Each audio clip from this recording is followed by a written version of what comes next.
Assalamualaikum dan salam sejahtera diucapkan kepada Dr. Muhammad Muslim dan rakan-rakan kursus KPP 3014 Pembelajaran dan Perkembangan Pelajar.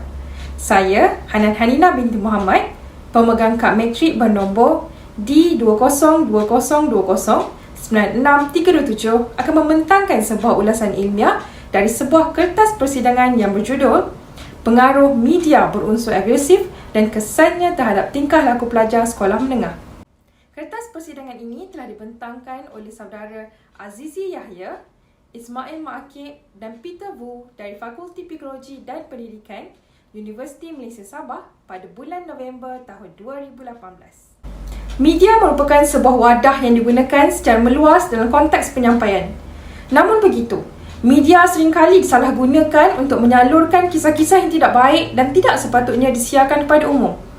Kisah-kisah yang dipaparkan media menerusi internet, televisyen, majalah, buku, artikel, media interaktif dan juga video game sering memaparkan elemen yang mempunyai unsur ganas dan kekerasan yang mana pada akhirnya akan mengakibatkan penularan budaya agresif dan tidak bermoral.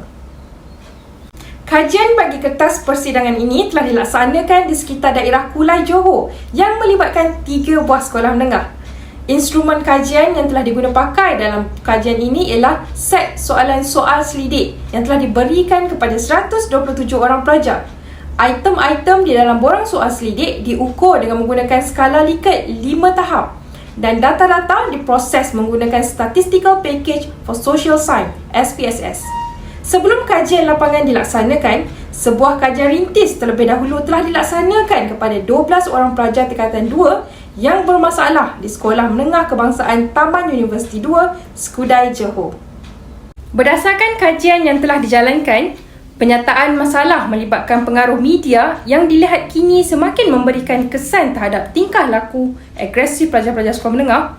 Para pelajar yang sering menonton pelbagai program yang mengandungi adegan keras dan ganas boleh mempengaruhi dan mencetus idea untuk pelajar sekolah, khususnya remaja dan kanak-kanak untuk mempraktikkan tindakan kekerasan yang telah ditonton.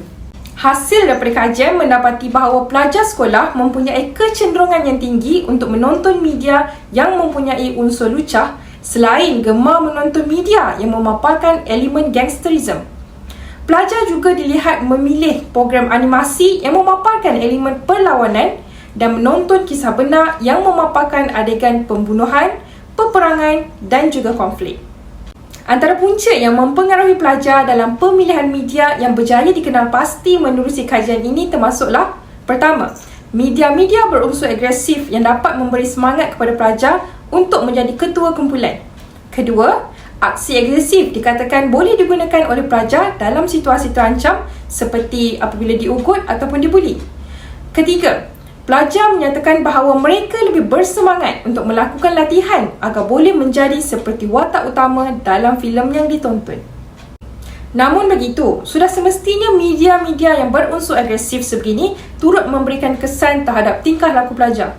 Antaranya, pelajar akan terdorong untuk menyertai kumpulan haram, pelajar merosakkan kemudahan awam, pelajar akan memilih untuk memiliki benda atau alat yang boleh membahayakan seseorang selain cenderung untuk membuli dan mengugut orang lain.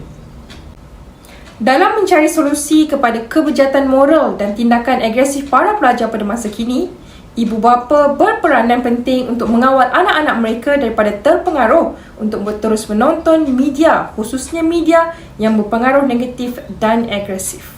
Kelebihan yang dapat dikenal pasti dalam penelitian terhadap kertas persidangan ini ialah dalam pemodelan yang digunakan. Pemodelan yang terdapat dalam kajian ini dilihat sangat membantu untuk menunjukkan hasil penelitian yang sangat tepat.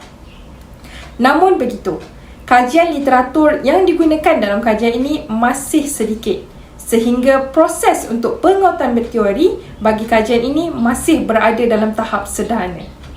Refleksi kendiri saya berkaitan kajian yang telah dijalankan ini adalah masalah pengaruh media dan kesannya terhadap tingkah laku pelajar sekolah. Hal ini perlu diberi perhatian yang serius kerana apabila para pelajar mula dengan permasalahan yang kecil sebegini, jika dibiarkan berterusan, akan menjadi satu kebiasaan dalam tingkah laku harian mereka. Oleh itu, Setiap pihak hendaklah memainkan peranan dalam menangani masalah tingkah laku agresif dan negatif dalam kalangan pelajar sekolah. Usaha bersama akan membuahkan hasil yang tidak mengecewakan semua pihak serta dapat melahirkan pelajar yang berkaliber serta berwawasan selaras dengan elemen yang didukung oleh falsafah pendidikan kebangsaan.